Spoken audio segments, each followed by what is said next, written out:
Now to the Russian invasion of Ukraine. The commander of Russia's Black Sea Fleet and one of Russia's most senior Navy officers, Viktor Sokolov, has been seen attending a video conference a day after Ukrainian special forces said they had killed him. In video and photographs released by the Russian Defense Ministry, Commander Sokolov was shown apparently taking part in a video conference with Defense Minister Sergei Shoigu and other top admirals and army chiefs. On Monday, Ukraine's special forces said they had killed Mr. Sokolov, Moscow's top admiral in Crimea, along with 33 other officers in a missile attack last week on the headquarters of Russia's Black Sea Fleet in the port of Sevastopol. Although it's not clear when the footage where Viktor Sokolov appears on a video link with the defense minister was filmed, the ministry says the meeting happened on Tuesday. Meanwhile, Russia is blaming the United States for the Nord Stream gas pipeline explosions that happened a year ago. During the special meeting of the United Nations Security Council to mark the anniversary of the attacks, Russia says it has evidence to back the claim. In response, U.S. political coordinator John Kelly accuses Russia of selectively promoting its own narratives. One year on from explosions that damaged the Nord Stream gas pipelines under the Baltic Sea between Russia and Germany, the question of who was behind them remains unanswered. On September 26, 2022, Swedish seismologists registered several blasts and some 17 hours apart off the Danish island of Bornholm that ruptured 3 out of 4 lines of the Nord Stream system, sending plumes of methane into the atmosphere. More and more evidence is emerging in the expert community showing that Nord Stream explosion is the work of Washington, which stooped to committing this outrageous crime guided by a narrow, selfish desire to consolidate its dominance in Europe, which is in dire need of Russian energy resources. Russia has repeatedly claimed it seeks an impartial investigation, despite its own premature attempts to place the blame on certain countries. It is no surprise it selectively promotes narratives in this council that comport with its preordained conclusions while dismissing alternative views. The Ukrainian port infrastructure and grain storage facilities have been attacked in an overnight Russian drone strike on the grain exporting district of Izmail.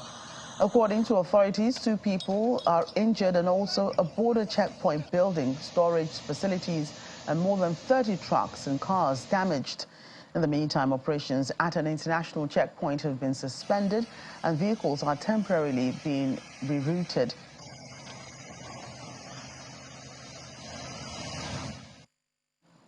Meanwhile, Canada's ambassador to the United Nations, Bob Rae, says Russia can end the war right now with a snap of a finger.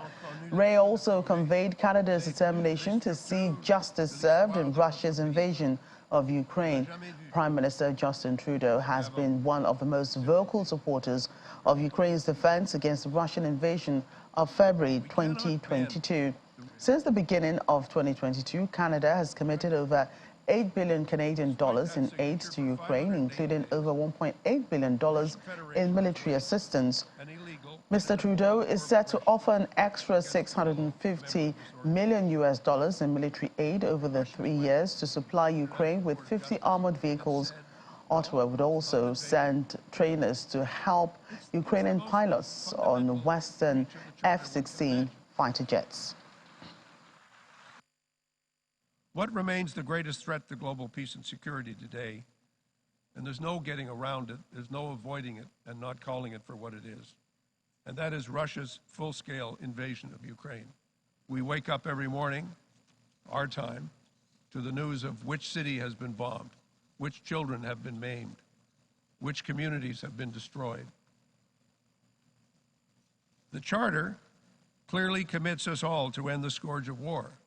Those are the first words of what we are determined to do. The Russian Federation signed the Charter. And yet, despite that signature, for 580 days, the Russian Federation has waged an illegal and an immoral war of aggression against a fellow member of this organization, Ukraine.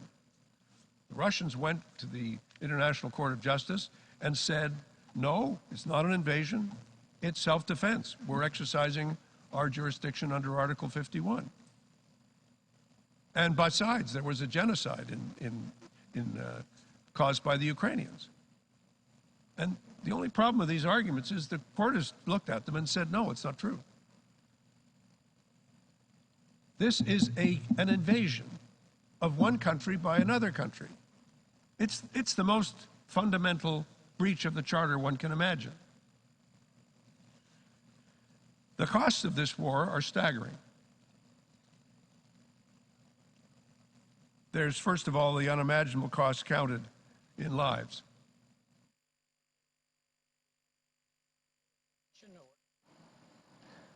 But over in Canada, the Speaker of the House of Commons lower chamber, Anthony Rota, has resigned. It comes a few days after a controversial incident where he publicly praised a former Nazi soldier in Parliament. Mr. Rota told legislators he had made a mistake by inviting 98-year-old ex-soldier Yaroslav Hunka to attend a session in the House honoring Ukrainian President Volodymyr Zelensky last Friday. He had publicly recognized Mr. Hunka, calling him a hero. The Speaker's position rapidly became untenable after it emerged that Mr. Hunka, who received 2 standing ovations from lawmakers, had served in one of Adolf Hitler's Waffen-SS units during World War II. It's with a heavy heart that I rise to inform members of my resignation as Speaker of the House of Commons. It has been my greatest honor as a parliamentarian to have been elected by you, my peers, to serve as the Speaker of the House of Commons for the 43rd and 44th Parliament. I have acted as your humble servant of this House, carrying out the important responsibilities of this position to the very best of my abilities. The work of this House is above any of us. Therefore, I must step down as your Speaker. I reiterate my profound regret for my error in recognizing an individual in the House during the joint address to Parliament of President Zelensky. That public recognition has caused pain to individuals and communities, including the Jewish community in Canada and around the world, in addition to survivors of Nazi atrocities in Poland, among other nations. I accept full responsibility for my actions. My resignation is effective at the end of the sitting date, Wednesday, September 27th, to allow preparations for the election of a new Speaker. Until that time, the Deputy Speakers will chair the House proceedings. Elsewhere, Bulgarian troops have performed drills with 6 NATO partners at a military training ground to improve their ability to work together in the event of an attack on one of their base members. The exercises held on Tuesday included fending off an attack with artillery and evacuating wounded personnel by helicopter. United States Commander of the U.S. Naval Forces Europe, Africa, Admiral Stuart Munch, told soldiers the exercises helped the allies to better understand the conditions and terrain in Bulgaria in case they had to defend it from attack, as well as the Bulgarian military personnel and equipment from the US, Italy, Greece, Albania, North Macedonia and Montenegro took part in the drills.